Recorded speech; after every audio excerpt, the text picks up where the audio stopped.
అందరూ ఒకసారి గట్టిగా భారత్ మాతాకి జై అని మనం సభను ప్రారంభించుకుందాం. భారత్ మాతాకి. ఈరోజు ఈ సమావేశానికి ముఖ్య అతిథిగా విచ్చేసినటువంటి జౌళి శాఖ మంత్రులు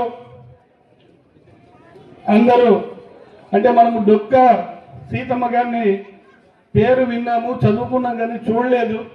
మన నియోజకవర్గ డొక్క సీతమ్మ గారు కావచ్చు, అన్నపూర్ణమ్మ గారు కావచ్చు, శ్రీ సవితమ్మ గారికి, అదేవిధంగా సోదరులు మిత్రులు, నిజంగా ఈరోజు చాలా సంతోషం. ఒక పర్వదినం. సాయుధ పోరాట యోధులు, స్వతంత్ర పోరాట యోధుడు, వీరు సంచార జాతుల చెందినటువంటి సంస్కృతి సాంప్రదాయానికి వారధులు, వడ్డెర సంఘం, వడ్డెర కులానికి చెందినటువంటి వారందరికీ పేరు పేరున కృతజ్ఞతలు తెలియజేసుకుంటున్నారు. మరి ఈ సందర్భంగా మనము వడ్డే ఓబన్న గారి గురించి క్లుప్తంగా నాకు తెలిసిన కొన్ని విషయాలు తెలిసి ముగిస్తాను.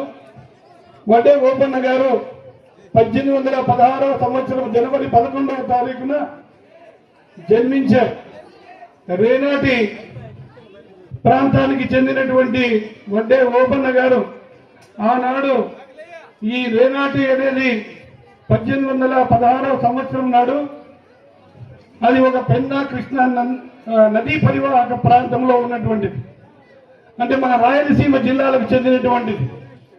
వడ్డే ఓబన్న గారు ఆనాడు ఉన్నటువంటి ఈస్ట్ ఇండియా కంపెనీ పేరుతో బ్రిటిష్ వారు మన భారతదేశాన్ని వ్యాపార నిమిత్తం వచ్చి పరిపాలిస్తూ దేశాన్ని దోచుకుంటున్న సమయంలో పాలెగాళ్లకు ఇవ్వాల్సిన జీత భత్యాల విషయంలో జరిగిన ఒక పోరాటం, అది ఒక సాయుధ పోరాటంగా ప్రారంభమై చివరకు దేశం కోసం, స్వాతంత్ర్యం కోసం ప్రాణాలు అర్పించినటువంటి మహానాయకుడు, మహావీరుడు వడ్డే ఓబన్న గారు.